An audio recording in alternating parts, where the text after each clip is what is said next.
수색을 했다. 그래서 증거를 찾기 위해서 사사시 어쨌다 막 그러고선 아주 잘했네 못했네 어쩌네 저쩌냐고 아주 많이 시끄러워요.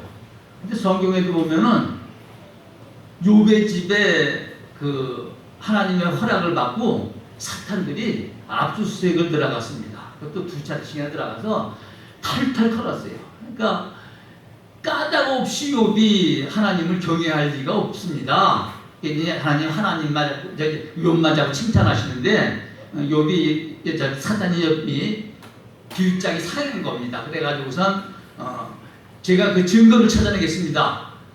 틀림없이 하나님이 물로 막아주시고 축복해 주시니까 그렇게 그 경외를 하고 그러지 그거를 걷어내시면은 틀림없이 하나님을 경외하지 않을 겁니다. 그 증거를 내가 찾겠습니다.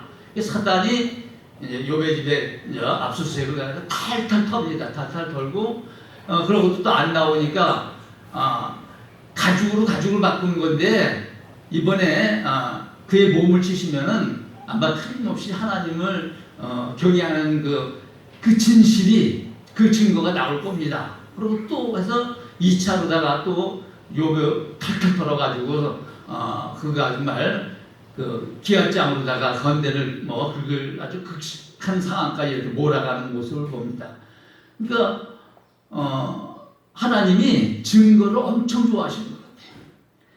노아의 홍수 때도 홍수를 심판이 끝난 다음에 다시는 물로다가 심판하지 않겠다고 이렇게 약속을 해주시는데 하나님이신데 약속하셨으면 됐지. 근데 그 구름 사이에다가 증거를 떠주십니다. 그래서 무지개가 떠오르면은 그래서 내가 너희를 물로 다시 심판하지 않겠다는 것을 기억을 해라. 그러면서 그 증거를 주셔요. 하나님이 증거를 주시는 거로다가 또 만족하시는 게 아니라 증거를 또 요구하세요. 그 증거도 또 확인하시고 그런 거 보면 하나님은 아주 증거를 무척이나 중요하게 생각하시는 것 같습니다. 요즘에도 죄를 졌어도 심중에는 이 사람이 틀림없이 그 일을 한 것 같은데 물증이 없으면은 재판정에다가 그 사람의 죄를 이렇게 형량을 정하지 못해요. 물증이 없으니까.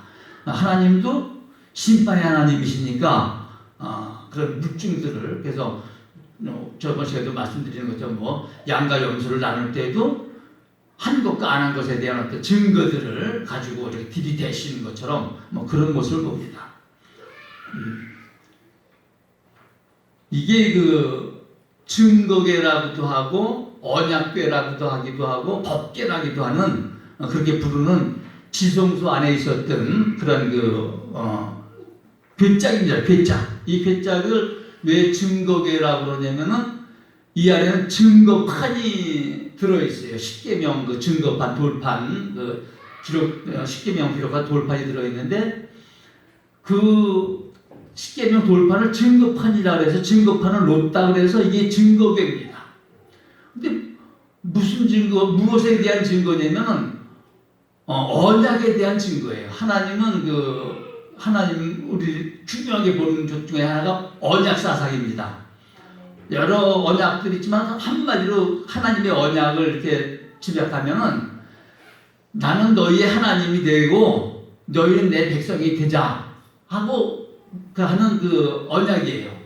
그 언약을 그냥 말씀으로 하셔도 되는데 꼭 또 증거로 하셔가지고서 그 증거판에다가 그래서 너는 나 외에 다른 신을 두지 말라 안식을 거룩히 지키라 쭉 해가지고선 10가지 계명을 그렇게 돌판에 새겨가지고 그 안에 넣고 그걸 이제 지성소 안에다가 그렇게 이제 모시게 되죠. 그 돌판에는 그 증거궤 위에는 그 덮개가 속죄소라 그러는데 이제 거기는 1년에 한 번씩 대제사장이 지성소에 들어가서 자기의 죄와 백성들의 모든 죄를 거기서 이제 용서함을 받는 그런 대속죄가 이루어지는 그런 자리죠.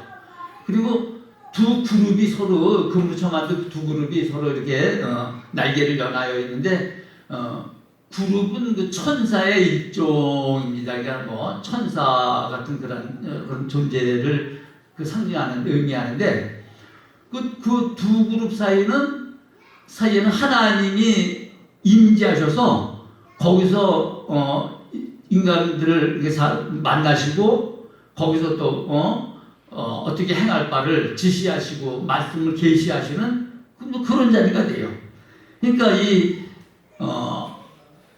이 증거계 그래서 언약하신 것이 들어있는 증거계를 또 언약궤라고도 하고 또 그것은 하나님의 율법이니까 그래서 이제 법궤라고도 불러지는 그것이 이스라엘의 그 모든 그 신뢰에 하나님을 섬기는 것의 가장 중심에 그 핵심에 있는 거죠.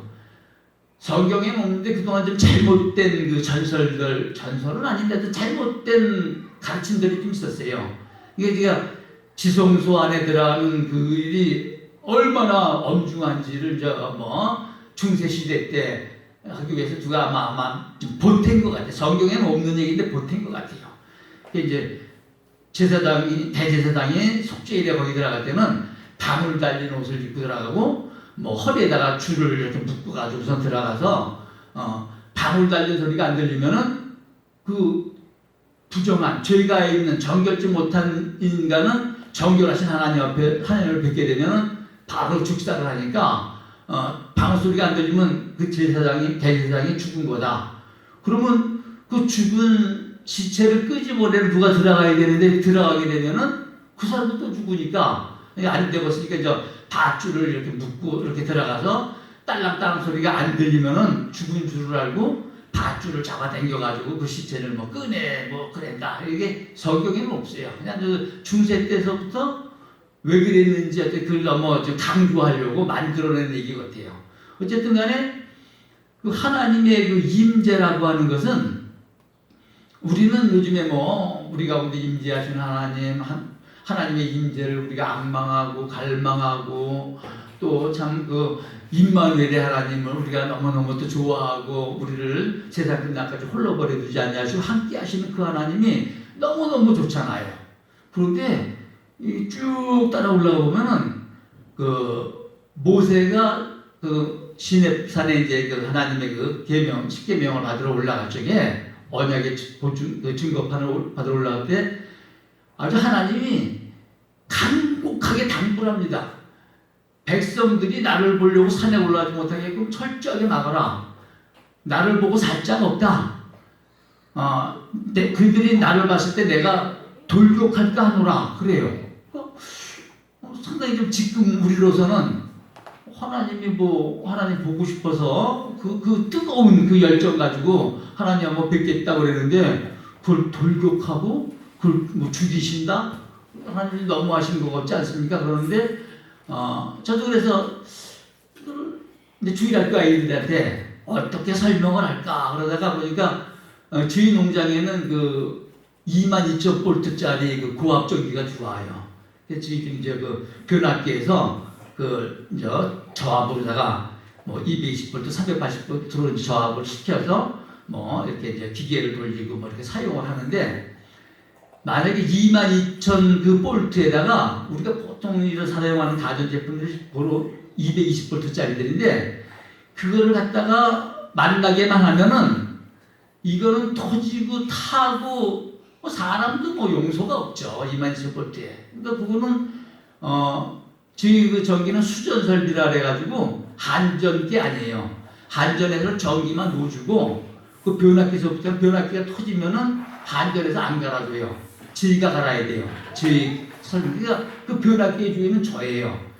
근데 그게 주인도 몰라보고 주인도 아무 생각 없이 닿다 그러면은 끝나는 겁니다. 그러니까 철조망을 돌려놓고 열쇠를 채워놓고 거기는 근처에도 가지 못하게 그렇게 하고 거기 갈 때는 안전관리자가 와서 이렇게 가고 그러는데 그런 설명을 주일학교 학생들한테 했어요.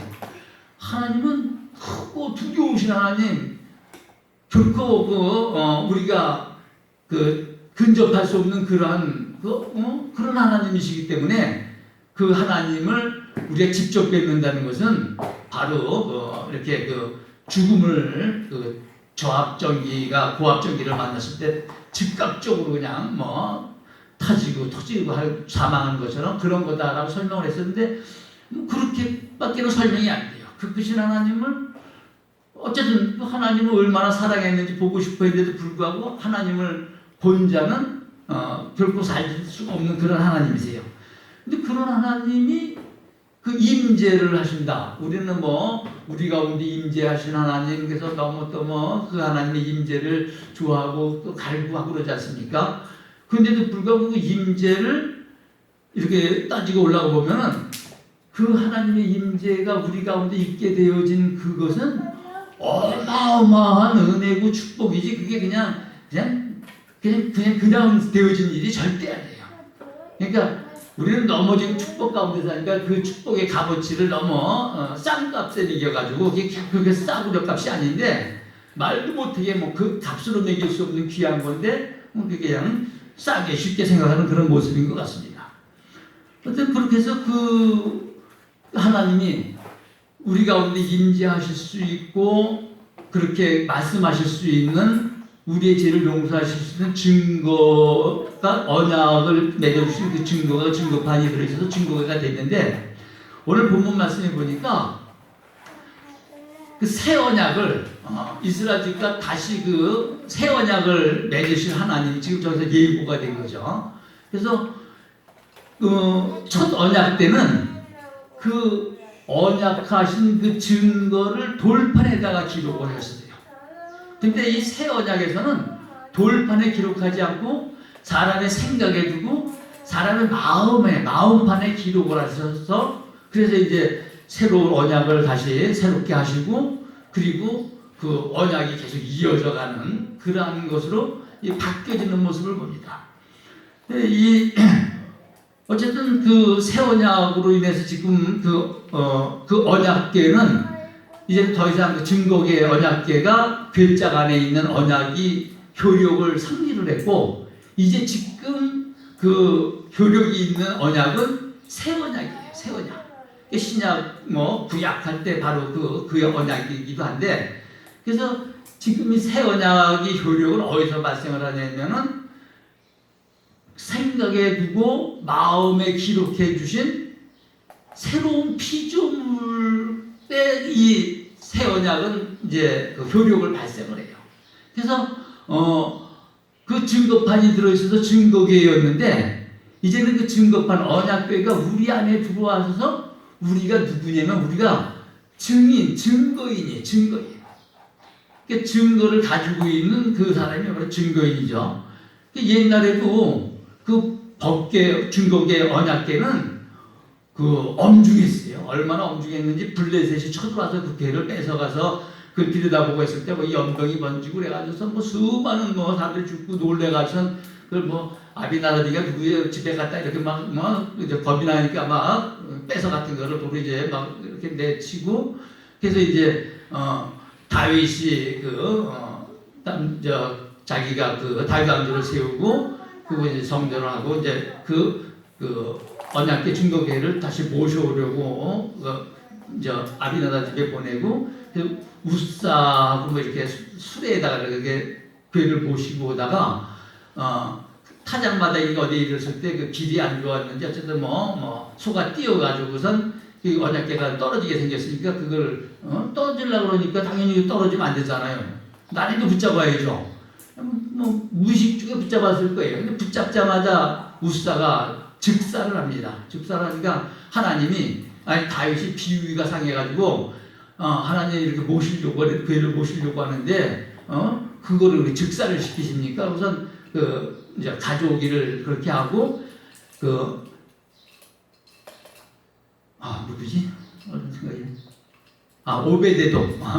오베데돔의 집에 이제 그 괴가 3개월 동안 있게 되는데 그 3개월 동안에 오베데돔이 아마 괴를 정말 하나님의 괴로 아주 그렇게 그 교묘함으로 잘 관리를 했던 것 같아요. 모셨던 것 같아요. 그 집에 이제 엄청난 축복을 해주시니까 이제 다윗이 그 소식을 다시 듣고 다시 이제 괴를 모셔가는 뭐 그런 얘기가 이렇게 쭉 나옵니다. 그러니까 그 괴는 하나님의 증거가 들어있는 언약의 증거가 들어있는 증거궤는 그렇게 엄중했어요.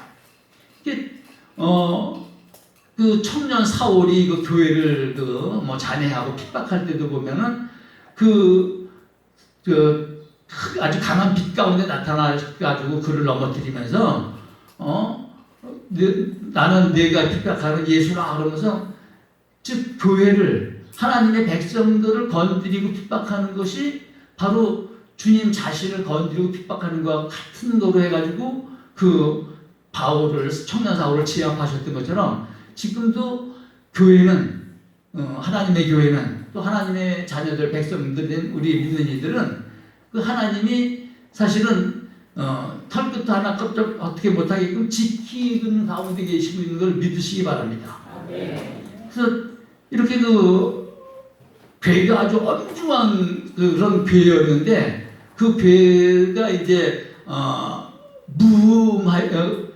흠이 있었다 그러죠. 왜냐면 우리가 지금 그 첫 언약과 새 언약 그 사이에 첫 언약은 사실은 그 돌판에 새기고 그 이스라엘 백성들이 율법을 행위로다가 지켜서 온전히 행함으로 말미암아 의롭다 하심에 이르르는 그런 그 율법 가운데 주어진 거예요. 따지고 보면은 그 인생들이 그 하나님을 떠나서 에덴 동산에 하나님을 떠나면서 자기들 스스로 독립선언한 거랑 똑같아요. 그러니까 하나님이 하나님 없이 나 없이 너희들이 과연 내가 정한 그 표준의 그런 삶을 살 수 있느냐라고 그 율법을 지키라고 주신 것이 아니라 죄를 깨달으라고 주신 그 율법이에요. 그래서 모든 사람이 다 죄를 범하였으니 하나님의 영광에 이르를 수 없는 그러한 것이 확실하게 드러나도록 그 율법은 그렇게 이스라엘 백성 가운데에서 그들을 지배했었고 예수님이 그 생명의 성령의 법으로다가 죄와 그 사망의 법을 다시 바꾸실 때까지 그 법들이 그 율법들이 주장했던 그게 첫 언약에 있었던 그런 흠이었어요. 그래서 이제 이 새 언약을 하나님이 주시고 이제 이 새 언약은 돌판에 새기지 않고 사람 마음판에 새기셔가지고 그 새 언약을 사람이 행할 수 있도록 사람은 구약 때나 지금이나 스스로의 힘으로는 하나님이 정하신 그런 온전함에 그 스스로의 힘으로 방법으로 노력으로 이룰 수 없지만 이제는 우리 연약함을 도우신 하나님 성령이 우리 안에서 우리와 함께 하시고 또 우리 대신에 죄의 값을 대신해서 갚아주실 뿐 아니라 우리 대신 또 사시는 거예요. 우리 대신 죽으셨을 뿐 아니라 우리 대신 또 사셔가지고 그분이 우리 안에서 그 승리의 삶을 하나님이 정하신 그러한 그 온전함을 이루어가도록 우리를 인도해 가시고 능력이 되시는 그런 그 새 언약으로 바뀌어진 겁니다. 그 새 언약으로 이제 바뀌어져서 우리들이 지금 오늘 이렇게 살고 있는데 그러면은 그 법계 증거계를 따라서 진행했던 이스라엘 모습 가운데 나타난 하나님의 역사하고 오늘 그 증거가 우리 안에 있는 증인의 삶을 사는 우리들에게 나타날 하나님의 그 능력의 역사를 우리는 좀 비교해 봐야지 오늘 우리에게가 간구할 수 있는 우리가 소망할 수 있는 우리가 누릴 수 있는 것이 무엇인지를 알 수 있을 것 같아요. 광야 생활이 이제 끝이 나죠. 잘 아시는 것처럼 참 그 40년이라고 하는 그 세월이 이렇게 이제 마감이 되고 요단강을 건너서 약속하신 땅 허락되어진 그런 그 가나안 땅에 적각 뿌리는 그 땅에 이제 입성하기 위해서 요단강을 건널 때 요단강이 그때 막 넘쳐 흐르는 시기였는데 이 언약궤 증거궤를 이 맨 제사장들이 요단강물을 물이 흘러가고 있는 그때 물에 발을 디딜 때 그 물이 멈춰섰어요. 그리고 길을 내줘서 이스라엘 백성들이 이제 건너갈 수 있게 되는데 지금 말하면 우리가 살아서 걸어다니는 증거궤 언약궤입니다. 증인의 삶이란 대비해서 놓고 보면 바로 그런 삶인데 지금 우리에게 문제가 있어요. 그 문제가 우리를 흘러 떠내려 버리려고 그래요. 그 문제가 우리를 아주 엄몰 하려고 하는 그러한 그 어려움들이, 그런 힘듦들이, 가로막힘들이 있어요. 그런데 그 문제, 그 어려움에 믿음의 말씀에 따라서, 주님 주시는 말씀을 따라서, 이 인도하심을 따라서 그 문제에 발을 디딜 때까지 문제는 거기 있어요. 그 어려움은 그대로 있어요. 발을 그 문제 안에 디딜 때 그 문제는 마른 길을 내어주죠.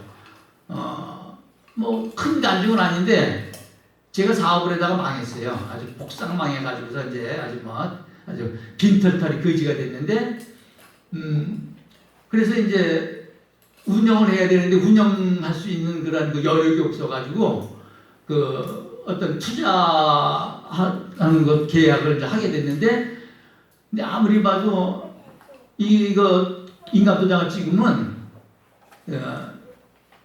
집어 삼켜질 것 같아요.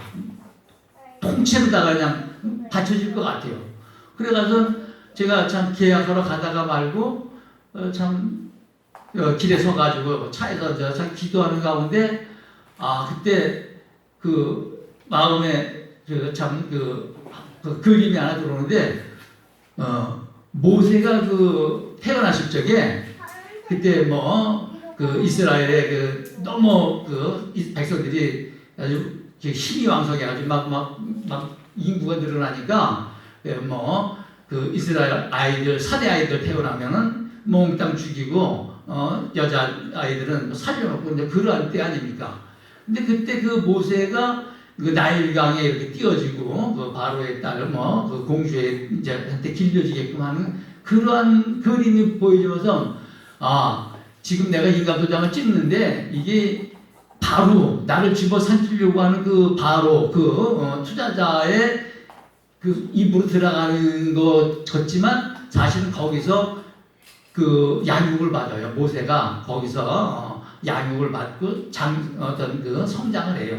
그런 다음에 이제 그가 물론 미디안 강야로 또 도망가고 그렇게 이런 과정들이 있지만 어쨌든 그래서 삼켜진 게 모세가 이 바로에게 삼켜진 게 아니라 그 바로에게서 이스라엘 백성들을 건져내오는 그러한 역사가 이렇게 쭉 가잖아요. 그러니까 지금 내가 인감도장을 찍지만 어떤 그런 그림이니까 그때는 그냥 편안한 마음이 주님이 주시는 평강한 마음을 가져와서 인감도장을 꼭 찍었고 결과는 안 뺏기고 지금 제가 아직도 같이 운영하고 있어요. 안 뺏겼어요. 이처럼 그 문제가 있지만 그 문제의 어떤 그런 그 가운데 하나님이 예비하신 길은 그렇게 그 언약궤 증거궤를 메고 믿음의 그 발을 디딜 때 이렇게 일어났어요.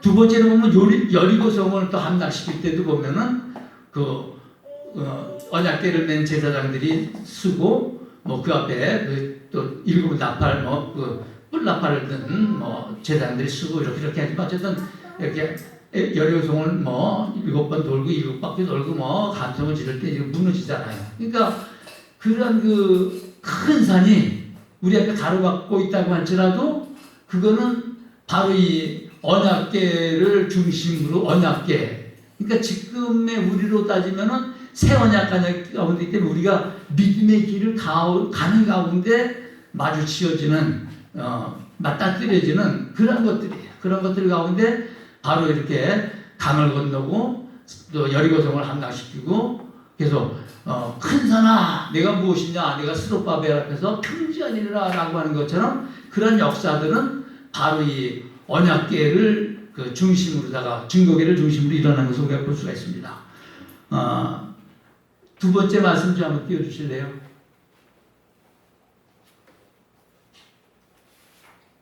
사도행전 1장 8절의 말씀인데 같이 한번 읽읍시다. 시작. 오직 성령이 너희에게 임하시면 너희가 권능받고 예루살렘과 온 유대와 사마리아와 땅끝까지 이르러 내 증인이 되리라 하시니라. 아멘. 요 바로 직전에 그 이스라엘을 회복하심이 이때입니까? 라고 그렇게 여쭈는데 때와 기한은 아버지가 자기 권한을 주셨으니까 너희가 알 바가 아니다.